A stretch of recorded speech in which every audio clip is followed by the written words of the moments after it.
Hey guys, welcome back to Who, What, Where, a true crime podcast. We're your hosts, Caitlin, Hannah, and Abigail. If you've never listened before, just know this is a very chatty girls' night sleepover type podcast. We will speculate and theorize a lot, so if that's not your jam, we totally understand. But if it is, you can tune in every Monday for a full-length episode, and then come back every Friday for a Freaky Fast Friday episode, where we give you the rundown on a case, sometimes unsolved, always freaky, in 30 minutes or less. Hi guys, welcome back to the podcast. This week we have a full-length episode on Daniel Harold Rolling, the Gainsville Ripper, and this case is also known as the Scream Murders because the writer of Scream, the movie, was inspired by this case. Let's get into it. So Daniel Harold Rolling was an American born in Louisiana in May of 1954. He grew up in an abusive household. His father was a police officer and beat his mom and him, and possibly his younger brother as well. When he was an infant, his father beat him because he didn't like how he crawled, which is, I just can't believe anybody would do that. He went on to beat his dog until it died in Danny's arms, which as a child you can imagine would be a very traumatic event. When he was a child, he was described by his school as suffering from an inferiority complex with aggressive tendencies and poor impulse control. At 11, he watched his mother cut her wrists during an argument. She locked herself in the bathroom, and his dad broke down the door to continue the argument. She was committed to a mental institution. He says this is when his sadistic violence fantasies started, as well as his drinking. So at the age of 11, he started drinking heavily, which is not great, obviously. He For a variety of reasons. Yes, Number lots one. of reasons. He would either steal alcohol or get people to buy it for him. He was arrested often when he was a teen. He failed Navy enlistment exams and joined the Air Force. He used acid heavily while he was in the Air Force, which, I mean, usually they're pretty cracking down on that stuff, so interesting there. When he was a teenager, he was arrested for robberies and being a peeping Tom, and those things continued into his adulthood as well. Random little tidbit here, at 17, 18, sources vary, he lost his virginity high off LSD and regretted it soon after, and so don't know how relevant that is. So, acid is what got him kicked out of the Air Force. Yes, and we'll go on to talk about that. He was honorably discharged from the Air Force, but at 18, he was arrested for drug possession and diagnosed with personality disorder. This is while he was still in the military. They honorably discharged him from the Air Force, partially due to the acid use and partially due to just, like, his personality disorder, probably. After he left the military, he started living with his grandfather, and he became a very religious man and attended a lot of church gatherings and was just a devout Christian man. He married Omather and Halko. Interesting name. So, well, it's interesting because I've seen it spelled two different ways. I've seen it with an apostrophe and without one. And then also Omatha or Omather, like Mather. Omatha? Either way, it's Either like way, a it's really a strange strange name. I'm not really like... It is the 50s, but that's still But I've pretty never... unique. I don't know I've where the never roots... heard that. I don't know where the roots of that would be. Mm-mm. Like, because names come from somewhere. Is Well, what and I'm her trying to last say. name is Heiko. Halko. Halko. Okay. So she could have not, she could have been foreign, she could have had foreign parents. Oh, maybe. Yeah. So, that's something to consider. They got married when she was pregnant in September of 74. Pregnant with their kid? Yes. Okay. Oh, It was sounds his good. kid. They had already been together for a year. And then once they got married, it was a rocky relationship. He threatened her life often because she said that she was going to leave him. She had an affair with one man in particular and repeatedly told him that she would leave him, and he would basically like trap her in the house, threaten her, kick her out depending on the day. And then at 24, which was a little bit after this, after their divorce, he started dating a 17-year-old and returned to church. So apparently this child young girl got him back into the church swing. And Interesting. he began a spree of armed robberies throughout the South and was finally incarcerated in Jackson, Georgia in 1979. As far as I know, this is like the first time he was incarcerated. Yeah. Mm-hmm. For a long period of time, other than just his little short stints in jail for little crimes when he was a teen. Throughout the 1980s, he was in and out of jails for robbery charges and spent the rest of his time raping women and becoming a full-on drifter. So, not a great member of society. And then in May of 1990, which we'll get back to later, he attempted to kill his father, and his father actually lost his eye and an ear. So, that is right before, like literally backs up right to when the murder spree starts. So same year and everything.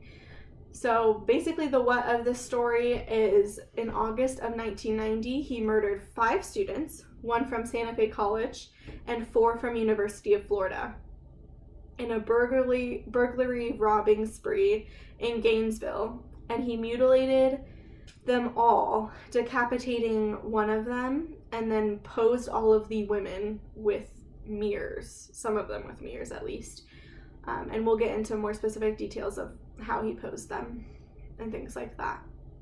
So, once again, this happened in Gainesville, Florida. He was from Louisiana, though, But he was a drifter. He kind of just ended up in a bunch of different places, as Caitlin said. And then the students were from Santa Fe College, which is also in Florida, and University of Florida. Early on August 24th of 1990, he broke into Sonia Larson and Christina Powell's apartment. They were both 17-year-old freshmen in college at the time. He taped Larson's mouth shut and stabbed her, and then went downstairs. He stabbed all of them in the back, just so you know, for consistency purposes. I don't know, he literally killed all of them the same way. Different number of stab wounds. I'm assuming he just stabbed them until they were dead, which is horrible, but he went downstairs and Powell was asleep on the couch still, and he actually walked past her when he came in the house. And he didn't realize it? No, he knew, but he was like, I'm gonna go kill, because she was already asleep. I mean, it's he is well versed in burglaries, so I'm sure that so many. I'm sure that he knew, like, to kind of watch them come home to know how many people were in the house. Mm-hmm. So I'm sure he knew there was someone upstairs, saw that she was already asleep on the couch, and was like, she'll be asleep, I'll just go take out the one. Yeah. And even later we'll get to it, but they found out that he had like a camp, because he was a drifter, a one-man camp kind of set up by the college, and he would watch people. Oh. Yeah, very creepy, not great. So anyways, he walked past Powell asleep on the couch, went upstairs, murdered Larson, and taped her mouth shut, went back downstairs, taped Powell's mouth shut, tied her hands as well behind her, and threatened her with a knife, cut off her clothes with a knife, raped her, and stabbed her to death in the back. He posed them both in provocative positions and showered before leaving. So this is gross, but I wonder if maybe the reason why he went and killed Larson first is because he knew that Powell was sleeping on the couch, he would have the opportunity to like surprise her and then like be able to do whatever he wanted to her. Do you know what I mean? Without her being like, wake up. And when I was doing a little bit of research for this case too, it seems like if he thought that he could get away with raping both of them, he probably would have. He would have. But it was like he knew that there was another one downstairs and she might wake up. Yeah. One would have heard the other. So maybe he just like picked one, which is so disgusting, but I think that's probably I feel like happened. he thought that because Powell was still asleep, he would be able to do it without any like weird, I don't know, like without any pushback. As much concern, I guess, for people hearing him maybe. Anyways, so he posed them in a provocative position, showered before leaving, which... the hell?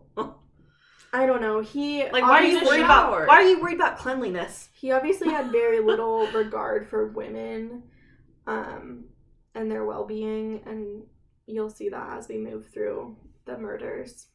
The next day, he broke into Krista Hoyt's apartment. She was 18 at the time, and he waited for her to return at 11 a.m. So it seems almost like he knew that she would be coming home soon, and he was like, oh, I'll just wait for her.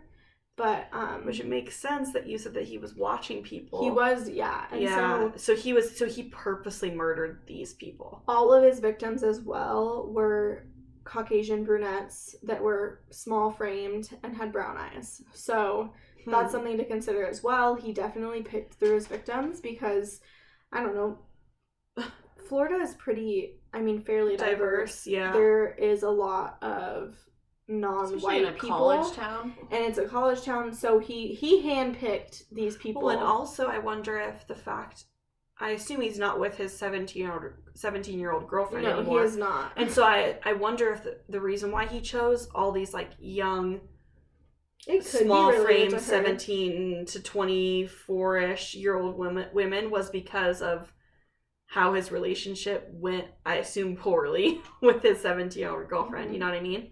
Like maybe that's why he killed that specific age group and like targeted them specifically.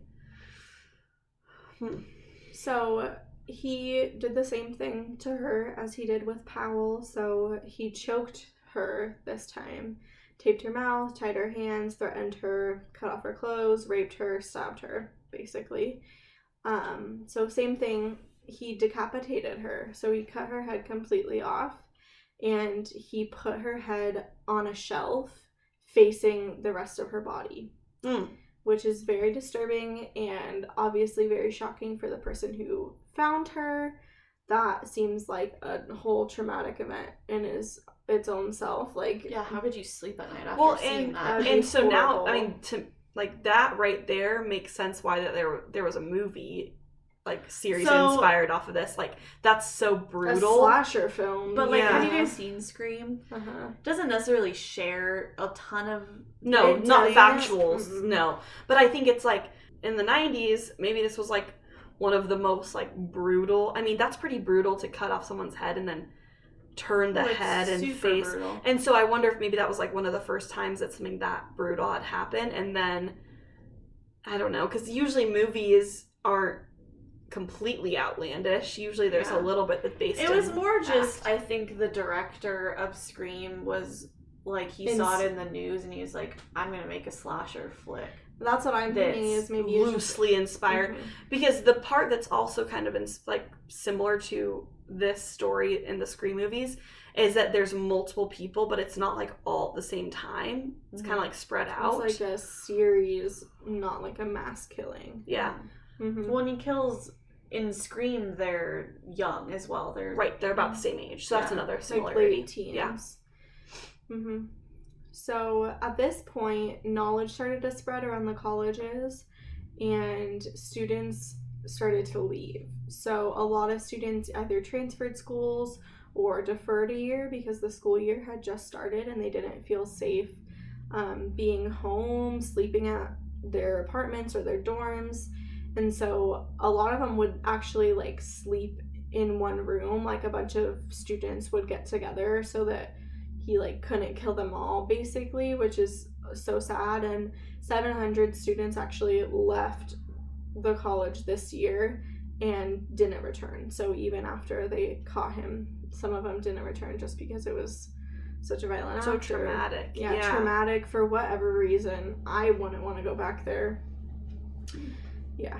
So August 27th, which was the Monday of this week, so he killed on Friday and then Saturday and then took Sunday off, I guess. And then That's Monday. God's Day. Sunday's God's Day. Yeah. And if he Wait, you're so right. I didn't if even he think of is that. still religious, which is possible, but also not possible if he's doing all this crap. Anyway, clearly he's not in his right mind. That's besides the point. But that could be why he took Sunday off. Totally could be. Very possible. I'm also just a little bit shocked that this was like in a span of like a few days and no one caught him.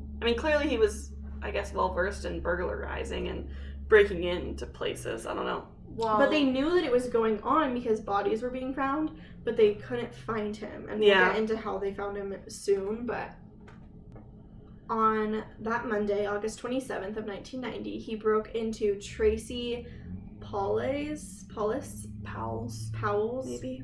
I don't know. No, it's Paules. probably Spanish. So Paules, she was 23 at the time, and Manny Taboda, who was also 23. He murdered Manny because he obviously wasn't interested in him. He was a man. kind of collateral damage. Yep, he was kind of just, well, you're here. I have to take you out if I want to get what I want. Yes. And so he murdered him in the same way, stabbed him in the back. There was a struggle with Manny that they could I'm sure see he was a evidence much closer size to Yeah. Rolling. And when Tracy came down the hallway from her bedroom to see why there was so much commotion, she saw him, and she actually tried to barricade herself in her bedroom, but Rolling broke down the door. He did the same to her as Powell and the others and posed her, but he did not pose Manny, and I'm assuming that's just because Manny was a man. And he was just collateral damage, which is... This, to me, that sounds like a movie scene. Like seeing a murderer murder someone in your house and being like, oh my god, running back, barricading yourself in a room. I actually think there's something similar that happens. That happens in Scream, I'm pretty sure. In at least one of the Scream movies. So, yeah, yikes. Mm-hmm. That sounds like horror movie. Yeah, can you imagine just going back into your room to hide from somebody and then, like, busting the door down? Yeah. I'm surprised she didn't, like, jump out the window. Try to run away. Yeah. Not great. So, the police went on to spend an estimated $5 million Wow. tracking him down over the next few years due to the new and expensive technology of DNA collection and testing. Because this was, like, brand new. Yeah. Because up until they knew how to test DNA, they would, like, collect hair and blood and seminal fluid from crime scenes, but, like, they didn't really know what to do with it yet. They just were like, oh, maybe eventually we'll be able to do keep it just in case. Yeah. And I think at the beginning especially, there was not a lot of people that knew how to, like, because it's not like today where we have, like, computers and there's databases and, like, you know what I mean? Like, there's not the same kind of technology, Mm-hmm. and even then it was brand new, and it cost a lot of money. So he actually got arrested pretty close after his murders, just a couple months later, but he had been doing crimes for months, and so I'm assuming that's what they mean by over the years, $5 million in DNA testing. By the time that they connected, because the way they caught him was while he was serving time in jail for a burglary, they extracted, like, a rotten tooth of some kind and just decided to put the DNA into the database, and it hit a match to all of these crimes. all this, like, I'm assuming seminal fluid and blood were probably both present at the crime scene, possibly hair at the one where he took a shower. Yeah, I mean, hair. Oh, yeah. Hair falls out of your head all the time, so a lot of time it's found regardless of if you showered or not, too. So, before he got caught, he continued his string of robberies and break-ins, but he did not murder anybody else. He stole somebody named Jesse Lang's identity, and he also got into a car chase before his arrest. So it's not like he was trying to, like, not alert the cops of anything, right? Like, he was still doing all of the criminal shit he was doing. He just wasn't killing anyone anymore. Basically. Which is odd to me, because, like, why did he kill people? Why did he go on that 3-day murder spree? I don't know. Like, because he had done all these robberies, and then he was like, murdering. why didn't you just stick to robbing things, Danny? It is. Instead of killing people. Yeah. Ugh. It is, interesting that he just randomly, in the middle, like, it wasn't like he started just took killing, like 4 days and just killed a bunch of people. He just stopped. It was just weird. So, On September 7th of 1990, he was arrested in Ocala on a burglary charge, and his tools that he used were linked to the murders. So he used the same tools to break open the slider doors at the residences of the victims, and as well as the DNA they eventually collected from that connected as well. Yeah, so he once again had that tooth extracted while he was in jail for his robbery, and they matched the DNA to the evidence that was found at the crime scene. So just a side note, was his tooth extracted because it was like infected or something? Pretty sure it was like raw. Okay. Yeah. It wasn't like they were like just... No, they didn't do it because there's easier ways to get DNA. Yeah, there's a lot easier Right, ways they're to like, get well, DNA. we're gonna get your DNA, but the only way not we can that do it is extract your tooth. Good. Not that he Extract didn't his tooth. deserve it, but... So, in November of 1991, which is a whole year and a little bit later, he was charged with multiple counts of murder. I'm assuming one for each. He had already been convicted of 3 Tampa burglaries with 3 life sentences plus 170 years for these burglaries, which is a ridiculously... That's a lot. Burglarizing. High charge. I also want to say, you know those articles that are always like, Florida man does this crazy thing? Like, that's what this makes me think of, because some crazy stuff happens in Florida. Like, there's that thing where you can type into Google Florida man and your birthday, and you'll find like an article from your birthday of a Florida man doing something crazy. There always is something, isn't there? Good party game, right? Party game, right. Life plus 30 he received for a bank robbery that he had previously done, which these sentences are crazy. Like, that's a very... I wonder if it's just because he had literally done so many of them. That they were just like, you're like, gonna be there you anyways. just need to go to jail forever. Otherwise, you're gonna just keep robbing places. It almost seems like that. It was quite extensive. Like, because of the quantity of burglaries, like, I don't know, weird. Could be, totally. And during this time, he was already serving this sentence when he was linked to the Gainsville murders, and that's basically how they connected him to those, which is great that they found him and could kind of give closure to those people's families. So he started talking to Sandra Lendon while he was in prison, and got engaged to her, and together they wrote Making of a Serial Killer. So she was an author, and she was like, let's make a story about you killing people.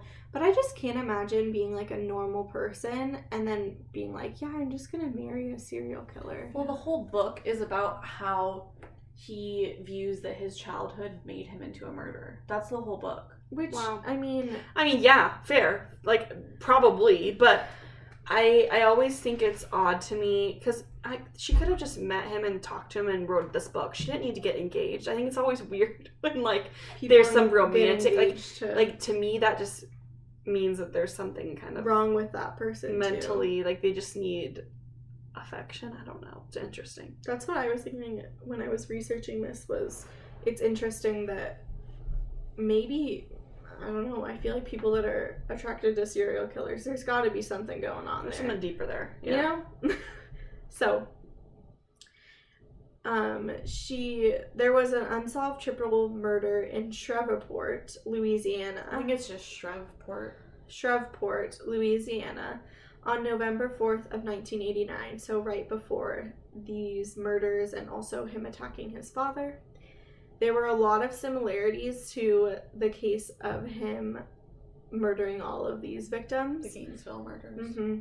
And so William Grissom, who was 55, Julie, his daughter, who was 24, and Sean, her son, who was 8. It was her nephew. I'm 99% sure. I think so. I think you're right. It just said his grandson, so I assumed it was her. It's her nephew. Her nephew, so William's grandson. Julie was mutilated. She was found with bite marks. He cleaned and posed her with her legs spread out on the bed, so provocatively similar to the other victims. And it's, I'm not laughing at the case, I'm not laughing at murder. There was bite marks on Julie's body, which is disgusting, but I always think of how Ted Bundy, they did the tooth mold in And in trial, they were like, this is his teeth on this person's body. Like, your teeth are, like, as unique as you are. That's, like, how they can identify skeletons. It's crazy how unique teeth are because dental records help us identify bodies a lot. Yeah. He was never prosecuted for these murders, but he was the only suspect. His blood type was the same as the one found at the scene and belonged to the perp, because we knew that it wasn't the other three. And he knew facts about the case that he couldn't have known just from the news. Basically, the only person that would have known. Well, that it was the murderer. definitely so that him, that in my doesn't opinion. Seems like that's definitely possible, especially now knowing that. Because at first I would have, if he would have just killed women, I'd been like, he killed two men, a boy and a man, and it's not completely unreasonable to me because of the last murder of the Gainesville murders, which was Tracy and Manny. So he killed a man in that instance. So it's not unlikely to me that that this was not also him. He could have because killed there were anybody that was because maybe collateral. he just wanted Julie, but he was not afraid to take out William and Sean because. Which is messed up because Sean was an 8-year-old kid. And so I mean, this man's a murderer. That shouldn't have that been one is murdered. probably a burglary that turned into a murder. Could be, yeah. for sure, and maybe he did that. However, he still raped the Julie. woman, so. Yes, but what I'm thinking is maybe he broke into their house and was intending to burglarize them, and then saw Julie and was like, something clicked in his yeah. brain, and so then he was like, I'm gonna murder them and rape her. And I mean, we'll never know what he was thinking in that case. we because won't know. He's dead. He never. It's weird to me that even though he didn't officially confess to it, like, but they kind of knew. It's interesting they didn't prosecute him for it. Yeah. Because it says that he knows stuff about the case that no one else would have known. So to me, that's pretty much clear that. Like, I know why they didn't prosecute him. It's because they already had enough for the death penalty. Stuff, yeah. But I don't know, because then it would have been resolved. Like, you think they would have done And something just simply for the family, I maybe? understand that, but it also is like kind of almost a waste of taxpayer money paying the jury and the judge to sit through a trial where. Well, no, if he was pled guilty already to it, gonna- there wouldn't have been a trial. Oh, I see what you're saying. But he didn't officially. At this point, had he even pled guilty to the Gainesville murders, though? He was just convicted. They did a trial. There was a trial. Okay. He didn't plead guilty to the Shreveport murders until he was literally getting executed. Like, we'll get to that. We'll get to that. It was like the day before he was... No, it was the day of. He handed a letter to them. Oh, really? That's what I read. Okay. So, in March of 94, his father beat his mother and threw her out of the house, and she died shortly after. So, just to show that that cycle of abuse continued on. Was still there. Life. It's still going. Yeah, I mean, it's horrible. And they did talk a lot about she many times tried to leave him and came back because of the children or his threats. So, in February of 94, which is actually prior to that, Rowling pled guilty to 5 counts of murder for Sonia, Christina, Krista, Tracy, and Manny, so the 5 original victims. 3 counts of sexual battery and 3 counts of armed burglary. So he only sexually assaulted 3 of them. And the armed burglary is 1 for each residence, I'm assuming. This was a stark change because he had originally been pleading not guilty, despite admitting to many that he had done it. So, to me, it's interesting. He changed his mind at the last minute, basically. He was going to plead not guilty, and he just changed his mind at the last minute. That, to me, screams, like, all of those, like, murders or convicted whatever, something or others, that are consider themselves very religious. It's like they come to terms with the fact that they're going to die, and they're like, I need to, like, wipe my slate clear, kind of, and confess to my sins. That's what that seems like to me. Like, he's like, well, I know I'm already going to get killed, so I might as well just confess, and so that I feel better about it. I don't know. I mean, but he wasn't executed until, like, several years later. So, like, it's interesting that he didn't... I mean, the thing is about death row, like, you get a lot of appeals. And he did exercise many of his appeals. Interesting. So, he didn't want to die. Nobody wants to die. That's why they give you, like, so many chances to appeal a death. Which is good. Yeah. No, it is. It makes sense. But he was on death row for so many years that I think at the last minute he was like, I have not nothing else to lose. So, yeah, I did these ones too. On trial, a psychiatrist testified on behalf of the defense about Rowling's alter ego, who they called Gemini, which... Well, like, he called him Gemini. He called him Gemini because he had It was believed he disorder. had dissociative identity disorder, which is... It used to be called multiple personality disorder. Oh, okay. It was believed that he had some form of that. So then... However, it wasn't enough to prove insanity. Well, at all. He was diagnosed with personality disorder at the time, and so that obviously is now classified as DID, right? Mm-hmm. That makes more sense to me why he would have just gone on like a killing spree and then gone back to just robberies. Actually, that's a fair point. Like, maybe the alter ego was the murderer, and maybe something himself. I don't know a ton about what his disorder looked like in him, but I mean, maybe that, like, something switched off in his brain on that Friday or whatever, and he's like, I'm gonna kill those people and then I'm gonna go back to... Mm-hmm. I mean, I don't think any of the psychiatrists that had treated Rowling believed that he was insane, though. Like, that's the thing. Yeah. To prove insanity, you have to prove that person didn't understand the consequences of their actions, and or they didn't understand, like, what they were doing. Mm-hmm. Which wasn't the case here. Wasn't the case. Not the case here. So, jurors recommended 12-0 that he be executed by electric chair. Wow. So that was their vote. All of them voted. He did not go on to be executed by electric chair, but... Well, because I think it was sometime in the very early 2000s they switched to using lethal injection. Mm-hmm. Because it was I want to say it's 2003. 2003. That sounds right. Yeah. It was deemed inhumane, basically, to do. It's crazy to me they did the electric chair up until, like, the early 2000s. Seems so medieval. It does seem very medieval, and I mean, some people preferred it, and there is still states that they will allow you to, like, it's still one of the options, but nobody does it. Well, I think anybody, because even more recently they started using just pentobarbital, and they used to use a cocktail. So, like, for example, Trump just recently started executing people again after, like, a 17-year hiatus.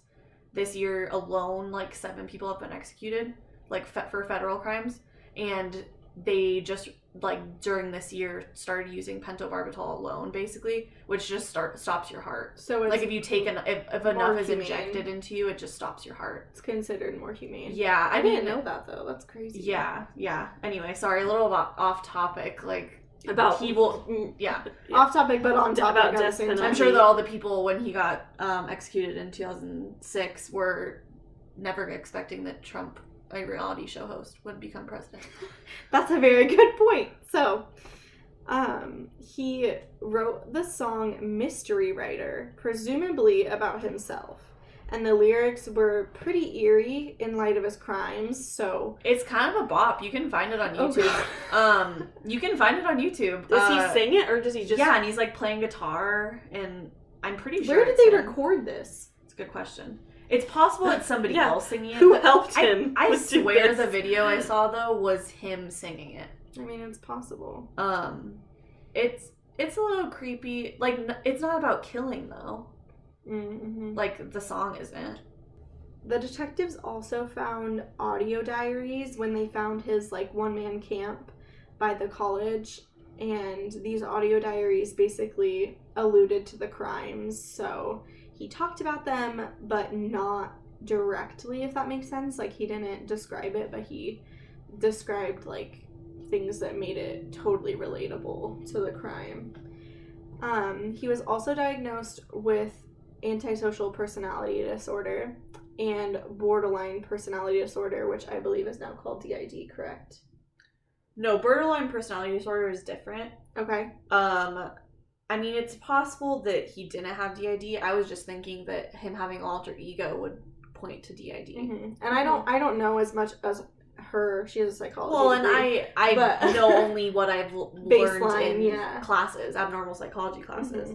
And then he was also diagnosed with paraphilia, which basically just means unusual things sexually arouse them. And so there's multiple kinds of paraphilia, and like, for example, pedophilia is like a branch that's probably out, like the main one. And necrophilia is another one that's a branch out. Like so branches. Paraphilia is like the top of the umbrella. And it's like an umbrella term. It's in the DSM-5 as like a psychological disorder. Paraphilia is, so whatever that means. So, according to reports, he wanted to kill 8 people for the 8 years he had previously served in prison. So he told his psychiatrist that, during their therapy session. Wait, did he kill a total of 8 people, or was he off? 8 if you include the first 3. Yeah. That's what I was gonna say. Oh my gosh, yeah. Okay, well then that makes sense. That does make sense. And I think he's referring to like the 8 years in prison he spent off and on for burglaries. Just what the fucking crazy. Yeah, like that makes a huge difference. Yeah, no, you killed them, but you still went to prison. I'm confused. Now you're in prison again and because you're going you killed to die. people, and they're gonna murder you. So he was executed by lethal injection in Florida State Prison on October 25th of 2006. So not that long ago. Yeah, no, very recently. It was 16 full years after the crimes were committed. Which is not out of the ordinary. Not for death penalty. Yeah. I mean, it takes a long time, often. Usually they try to be pretty sure. Well, they exhaust. And you would want it's not even about that. It's they exhaust every other possibility. And plus, it's like on the corrections facility to like set the date for his execution. So, and honestly, they get a certain amount of time to do appeals. They get a certain amount of time to ask people for clemency, which is like commuting it to. So, for example, for a death sentence, like clemency would most likely mean getting it as a life sentence without parole instead of execution. Okay. I mean, that was never going to happen in Florida, ever. They were never going to not kill him in Florida. No, not in Florida. Maybe if he was in Washington. Yeah. So his last meal, because the infamous last meal that you can choose when you're executed by the government, was lobster tail, shrimp, a baked potato, strawberry cheesecake, and sweet tea. Which is interesting for sure. According to the Florida Department of Corrections policy, he could spend up to $40 on his final meal, as long as everything was already available within the prison. That was only $40 for all that? Well, I mean, he also got it made by, like, the prison kitchen staff, so it wasn't exactly, like, Red Lobster. But, I mean, not to be offensive to any kitchen cooks in prisons. He also spent doing God's work. He also spent basically, like, the last 8 or so hours of his life. He was with a priest or a pastor of some kind for a couple hours, and then he spent time with his younger brother as well in the prison. I don't believe that his younger brother was in the observation room watching him get executed, though. So it's always so interesting to me. I mean, that's not everybody's cup of tea, so to speak. Yeah. Like, I don't, especially for the electric chair. But I don't want to ever watch anybody die. Lethal injection is way more humane. Nothing really happens unless something goes wrong, which it doesn't. They have so many doctors there to make sure. Yeah. And they always have, like, a backup. They always err on the side of caution. Like, they always, like, give you more than they think that you'll need. Because if you're going to be dead, like, it doesn't matter if they give you too much. Yeah. Yikes. I was going to say, it always is interesting to me how, like, family members will stand by people that they know. Like, they know at this point that he killed all these people, and it's just, like... I mean, it's still his little brother, you know? And I get it. Seems like they went through a lot of their childhood traumas together. And even if his little brother didn't agree with murder, you know, he could relate to him in that aspect that they had been through a lot of stuff together, and so and he was his own. He understood some of his traumas and why it could have caused him to do what he did. Knowing exactly what time and what day you're gonna die. That's what I was gonna say. Is really, like, emotionally traumatic for obvious reasons, but lots of people choose to do different things. Like, Some people will just basically be with a pastor their entire last couple hours of their life. Like, yeah. Some people, like, spend it praying. Because honestly, you better be. Being faced with the idea of meeting your maker, like, can turn a lot of people religious. I mean, he was already religious early in his life, but, like, can turn a lot of people religious. Even people that aren't religious, like, they're like, well, might as well pray just in case. Yeah. Yeah, Right. seriously. Which is not, I mean, whatever. But I was also going to say that, too, is that you react a lot differently to loved ones' deaths when you know that it's coming. Yeah, totally. Yeah, because, again, it's not like he necessarily agreed with the fact that he murdered people, but he knew him better than anyone else. Yeah. Right? And so they experienced a lot of the same childhood trauma. And he still possibly knew him as his older brother, like as someone that he looked up to. It's also said and that so that makes sense to me that he wanted to be there. Danny's abuse by his father increased when his brother was born, is what he has told his psychologist. So that's also something to consider, is that he probably relates, not even necessarily in a negative way, but probably relates a lot of his abuse to his younger brother. And like you said, they went through it together, and that can really bond to people even if they go on to lead totally different lives. Yeah. Mm-hmm. Well, and I mean, that's completely off topic. We're now kind of getting into the death penalty and, like, what it means to be executed by the federal government. But, yeah, we can move on from that. Yeah, I was going to say it's, like, a little bit of a sidetrack, but I just think it's relevant anytime, because, like, sure, our instinct is to be, like, revenge, like, this person deserves to die, you know? Especially in certain states. But when it's your family, it's different. Mm-hmm. And also, I just want to say that they, in that same aspect of you react differently to a loved one's death when you know it's coming, the loved ones of these people that he murdered did not, like, get that extra time with them. And so that's also not a great way to go, is not knowing that you're going to die. So that's something to consider as well. When he was, like, in the execution room, he was singing a hymn, and he didn't want to use any last words. He basically sang in place of his last words. He sang instead this hymn. There were 47 people, including family of the victims, in the observation room. There were also 100 people outside, over 100, more protesters of the death penalty than supporters. Because obviously there was people out there, like, cheering and whooping when it was announced that he had died from lethal injection. But there was also apparently a lot of people there that were, like, anti-death penalty, which I thought was interesting. I think that happens pretty often. I think that happens, like, every time somebody's getting executed. Yeah, is that there's people that protest the death penalty, which, I mean, that's why we have the right to protest. So yeah, definitely. Another thing that he said, not as his last words, but I believe it was actually in court. He said, "There is much I'd like to say, Your Honor, about our world and beliefs. However, I feel whatever I might have to say is overshadowed by the suffering I've caused. I regret with all my heart what my hand has done. I have taken what I cannot return. If only I could bend back the hands of that ageless clock and change the past. Ah, but at last, I am not the keeper of time, only a small part of history and the legacy of man's fall from grace. I'm sorry, Your Honor."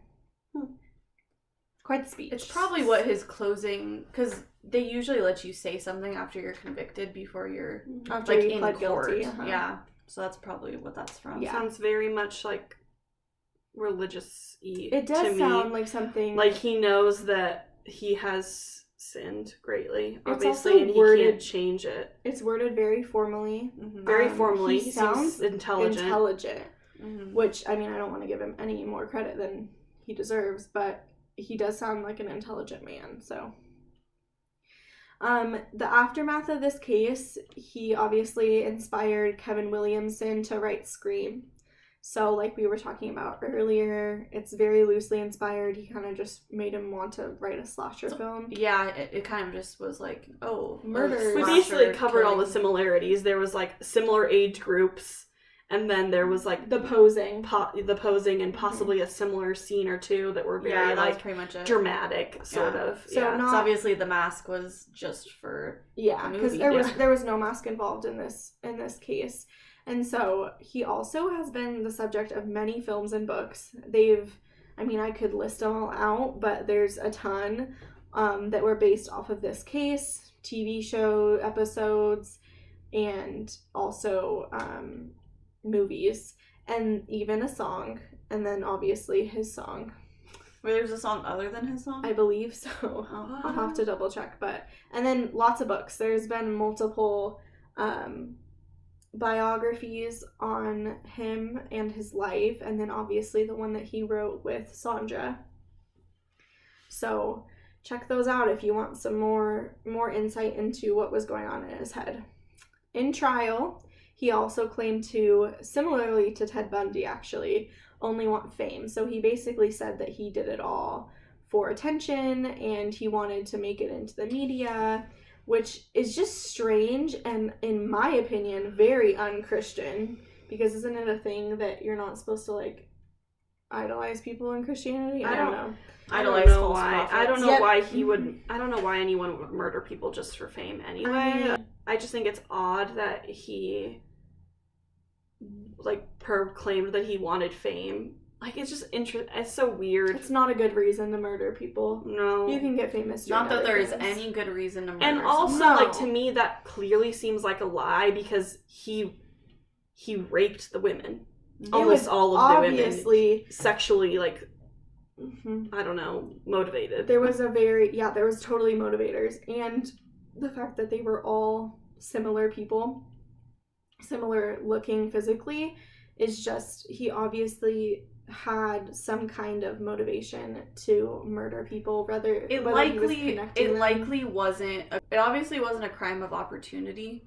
And I don't know if that really changes like his guilt necessarily, but just as like an addition to what you were saying.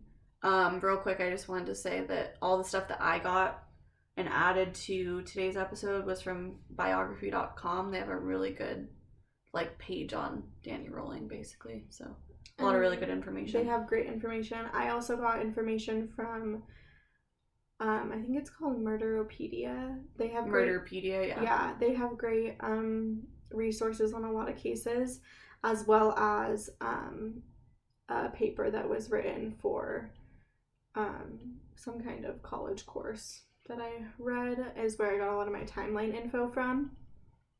And then I just also want to say that the 30th anniversary of these murders just happened this year, because it was in 1990, and they did some remembrance activities for the victims as well. So, I mean, it made that big of an impact that 30 it got days, brought 30 up years again. later, they're still Yeah. doing remembrance. Yeah, Vigils. So don't forget to follow us on our social media. We have our Instagram at Who What Where Podcast. Our YouTube is also Who What Where Podcast. We would really appreciate if you guys liked, comment, subscribe, leave us what you think in the comments. I mean, we're still trying to grow, obviously, and get started, and we love hearing feedback. Thank you guys so much for watching. We're excited. Listening or watching. We're excited to get you guys some more content. Feel free to email us with any case suggestions that you guys might have. So, thanks, guys.